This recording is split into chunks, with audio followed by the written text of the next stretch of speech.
I am an immigrant. I was born in Belarus in the former Soviet Union. I came here when I was 3.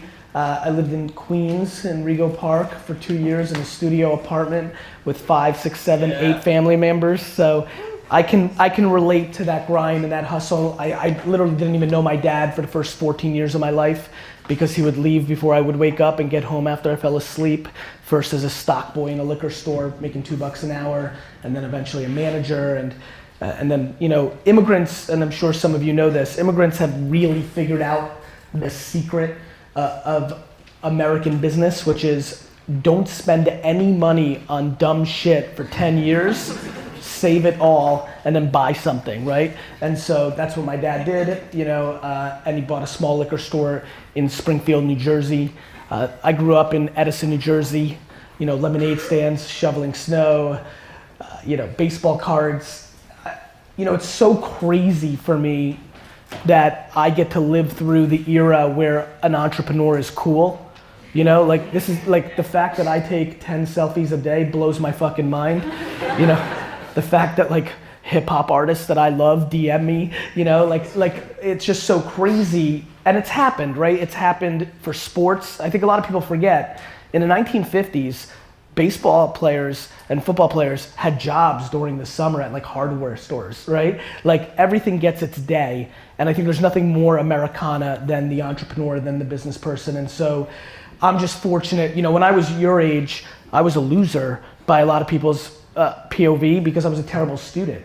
And the narrative 25 years ago was that entrepreneurship was not a feasible way out, that the only way out was Yale and Harvard and Cornell. Like school was the only benchmark that created opportunity. And so for me, I'm excited about this entrepreneurial thing, but at the same token, to be very frank, one of the things that I want to try to dissect in our Q&A now is I also think it's gone a little bit too far in the other direction. I think everybody thinks they're going to be a winning entrepreneur. You know, it's funny, everybody says they're an entrepreneur. That's like me saying I'm a basketball player. That's cool. Like, it's fun that I get to run at the YMCA a couple times, but I don't get paid, right? I'm not an NBA all-star. And I think what's happening right now is people are putting the word entrepreneur in their Instagram profile and they think it's a rap, right? Like they think they're gonna make it and this and that, and it's extremely hard. It's extremely lonely. Like it's an incredible, listen, if you want this, you need to understand that there's a lot of stuff that people are not talking about. Nobody in my tech startup world is talking about the suicides that are happening when kids fail. You know, Maple, the food service that was supposed to be so big, folded yesterday. Like, this is happening every day, right? And everybody thinks, you know, it's so easy. And the reason they think it's so easy is I grew up when I was your age, like, you couldn't roll up on people and say, here's my idea, and they give you $1 million on a $4 million valuation, right? Like that was insane. That's not how it was. And I think the other thing that I'm fearful of, especially when I look around the room, there's a couple of us, you know, but for the majority of you, you know, we've had a good economy now for the last 7 or 8 years, right? And for a lot of you, 7 or 8 years ago, you're a real youngster. And so you haven't lived through when the world melts. You know, I lived through the collapse of .com 2000, and then right behind it 9/11, and then 2007 and 8. And I've navigated my businesses through that. That's hard. Everybody's a peacetime general, but who's a wartime general? Everybody's really great when people like, you know, everybody's a hero when you can like print a logo on a t-shirt and say, I've got a fashion brand, right? But what about actually building something sustainable that you can eat on, things of that nature? And so for me, I'm not trying to discourage. I'm just trying to paint a very real picture. This is a long game. Like from 22 to 30, I did nothing. I worked 15 hours a day, Monday through Saturday. You know, it's funny, I was talking at a talk the other day, I was like it was a Friday, I go, tomorrow, more of you are gonna have more Saturdays off in your 20s than I did in my entire 20s, tomorrow. You know, because Saturday's the biggest day of retail, and like that's when we sold the most wine, so I just was there every single Saturday of every 20 to 30 years old, 10 years, every fucking Saturday. And so when people, you know, all the cliche shit that we all talk, I'm grinding, I'm hustling, you know, like I'm doing this, I laugh because I look at people's Insta and they're fucking, you know, at Coachella, you know? So I think there's a mix, right? There's a mix because entrepreneurship has also gotten cool. I said something at a talk that really resonates with me, which is like, oh fuck, club promoters have taken over entrepreneurship, right? We're putting it on this pedestal, you know, and now with the way that Instagram dominates our world, right? And the visuals of watches and private jets and girls and guys and boats and champagne, I'm just like, fuck, 99% of people are gonna lose. And what I'm scared of is if people actually knew what to do, which is eat shit, like work real hard, be real patient. You know what I would wish on you more than anything? More than anything, and I'm looking around the room, our wonderful cops back there, a couple of people here, like there's 7 or 8 of us that know this, the rest of you don't, which is if you knew that at 40, you felt the same way inside as you do at 20, it would fuck with your head. If you actually knew how on fire, like I think we're friends. Like I think we're the same age. It's crazy. When I was 22, my cousin was in the business. He was 30, right? He was 8 years older than me. I thought he was old as fuck. Like I remember, like that's not super long ago. I was 22, he was 30, he was old as shit. So when I sit here and I'm 41, I'm like, fuck, these kids think I'm real fucking old. And I feel fucking as young as you, right? Like, and if you knew that, you would get way more patient. If you knew that, you would get way more patient. I promise you, the number one thing that I'm trying to leave here with is to get a couple of you to get real fucking patient. Because that is the singular advantage. If you actually don't give a fuck, the way I didn't, of what people think about you all through your 20s, like you just don't care, like you literally don't, and you just build something for yourself, you have a much better chance. So many people here will fail in their entrepreneurial, journeys because they're worried about what people think. That's just what it is, my man. That's just what it is. People are worried about what other people think, how many followers they have, how good the business is doing, what they're doing, where they're going, what they're wearing. It doesn't fucking matter. And especially doesn't matter if you pour all that energy into building something and then at 33, you're winning and they're resetting.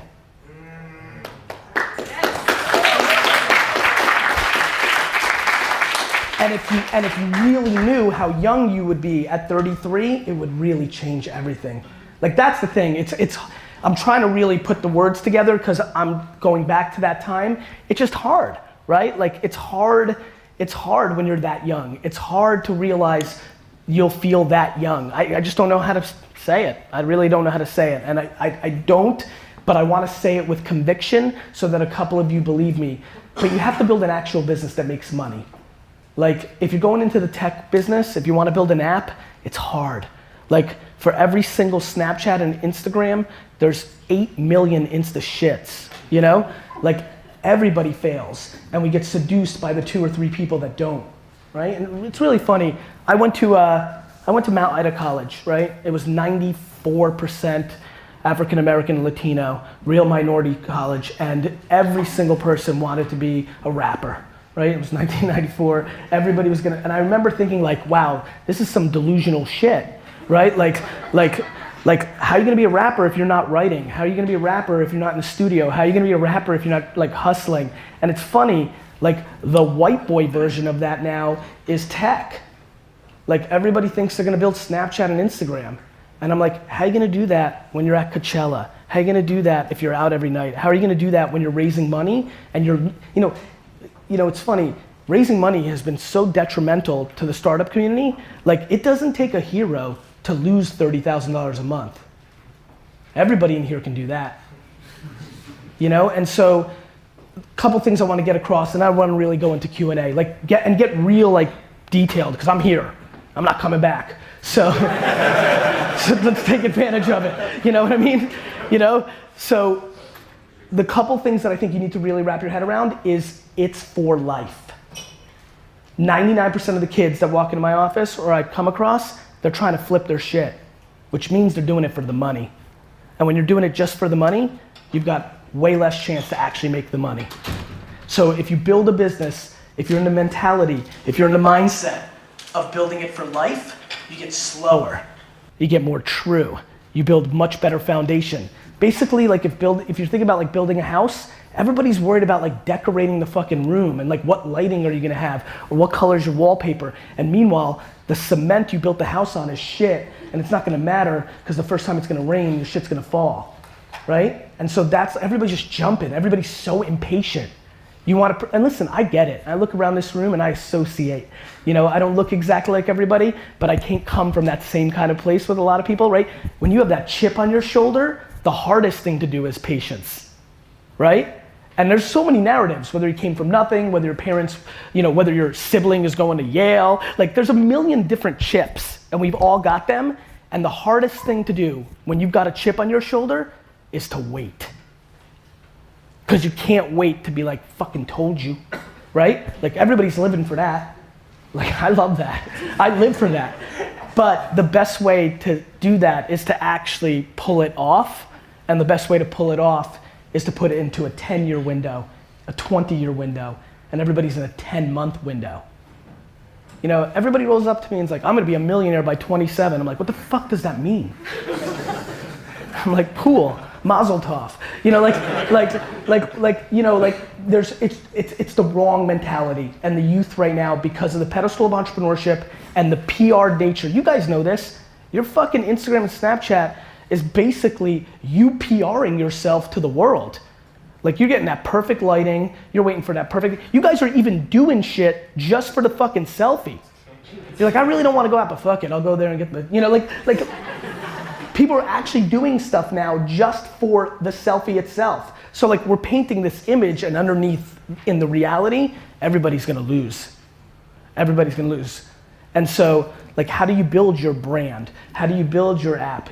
That takes a lot of work. Like you've gotta love the work.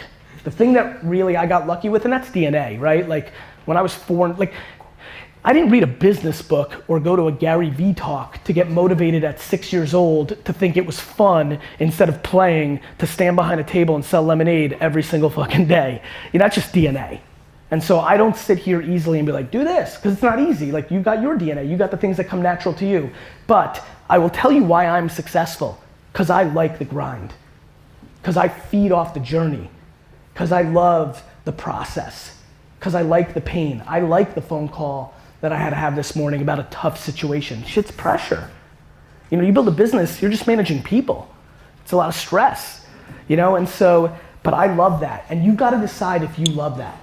Like if you're the person in your family that loves to have everybody's fucking problems on you and you try to navigate it, now I'm hearing something that makes me think, okay, you might be able to build a business. But if you're not, like then you may really wanna be the number 3 or the number 6. You may wanna catch that tiger by the tail of somebody that you see can eat shit 24/7, 365, and what you're good at is you're really fucking organized, you're really fucking creative, you're a really great salesperson. A lot of people getting confused with being a good salesman and woman with being a good entrepreneur. They're very different things. You've got to figure yourself out. The key is self-awareness, right? The key is self-awareness. I suck at most things. Really, I just suck shit at most things. But I know what I'm good at and I go all in. And all the people we admire, that's what they do too. They're not good at everything. They're good at something and then they just go deep, right? And so I would highly recommend the other thing that I'd love for you to leave here with, besides patience, is start being honest with yourself. I know what you want to be. I want to be 6'5", the quarterback of the Jets, bang supermodels, and have $1 trillion. I get it. I understand people want to do things. I get it. I understand you want an island and $1 trillion, or raise a family, or start a cooking. I understand what you want, but it's much better to understand what you are and build around that and triple down on those skills. Like for example, for me, I really like people. And so I'm a very HR driven CEO. You emailed and said, hey, I'm super pumped. You're gonna be speaking at my school. I'm like, come with me. Yep. You know, like that's good. That's gonna build our relationship. How long have you been at Vayner? Since, well, I was an intern. I know that. I got hired in January. Right, so like we're now 5-6 months in. We could go 2 years without interacting if serendipity, if she doesn't take me up on my open door policy. But when she emails, she's like, that's really cool that you're gonna be there. I'm like, come with me. Not because of anything else, but I wanna build a relationship with my employees. So I know that I'm good at that. So that's why we're HR driven. That's why the chief heart officer is the most important person, not the CFO, not the CO, her and me. And so that's just, that's not what a lot of people think on the outside, especially if they watch my videos or when I'm competitive or when I'm on stage like this, when I'm most crass and aggressive. But that is who I am, and that's what I've tripled down on. Right? And so you need to figure that out about yourself. One thing, I'll leave with this, and I really, really want to do Q&A.